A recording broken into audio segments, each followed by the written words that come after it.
సామెతలు 26. యెహోవా నీకు ఆధారమగును. నీ కాలు చిక్కబడనట్లు ఆయన నిన్ను కాపాడును.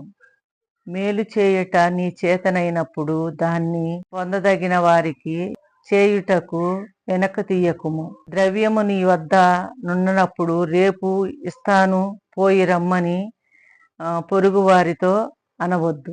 నువ్వు ఇస్తానని ఎవరికైనా నీ దగ్గరకు వచ్చి లేదు అని ఎవరైతే ఇబ్బంది పడతారో వాళ్ళ అవసరాన్ని బట్టి అది నిజమా కాదా అని అర్థం చేసుకుని 10 రూపాయలు ఇచ్చే కాడ 5 రూపాయలైనా ఇచ్చి వాళ్ళని పంపించాలే తప్ప రేపిస్తాను ఎల్లుండి ఇస్తానని వాళ్ళని ఇబ్బంది పెట్టి దేవుడికి అవమానకరంగా ఉండకూడదు. ఇస్తాను అంటే నీ దగ్గర ఎంత ఉంటే అంత కాకపోయినా వాళ్ళు అడిగినంత కాకపోయినా నీ దగ్గర ఉన్నంత వరకు ఇచ్చి వాళ్ళని తృప్తిపరిచి పంపించాలి. అదే మనకు పరలోకంలో మన తండ్రి ఏం చెప్పాడు, నాకు ఇచ్చినట్టే, మీరు ఎవరికైతే అప్పిచ్చారో అది నాకు ఇచ్చినట్టేనని చెప్పేసి ఆ తండ్రి అంటున్నాడు. మనం ఎవరికైనా ఇస్తే అది ఆయనకి ఇచ్చినట్లే. అట్లా అనుకుని మనం ఎవరైనా అడిగితే తప్పకుండా ఇవ్వాలి.